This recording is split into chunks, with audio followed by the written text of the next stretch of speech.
些不一样的想法，所以其实我提了好多的政见哦。忍不住流下眼泪，苏家全的太太洪恒珠最后决定退出屏东立委选举，化解绿营分裂危机。而关键就在于蔡总统的一通电话。总统打电话给我，希望我可以以大局为重，他答应帮我们屏东做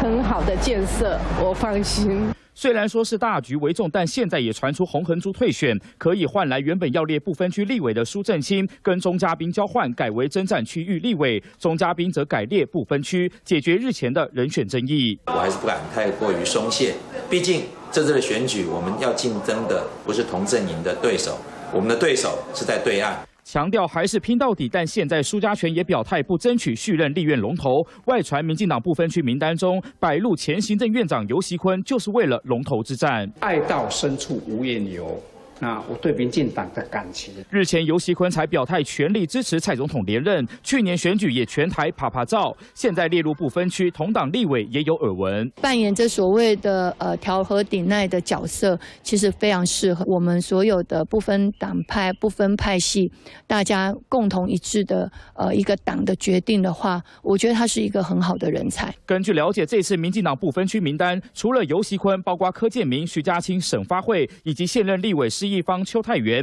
管碧玲、李俊毅、周春米、叶宜津，通通都上榜。对比国民党的名单难产，派系互不相让，民进党早早完成布局，也看得出来重心放在即战力以及稳定执政。三人选黄大峰、周凯台北报道。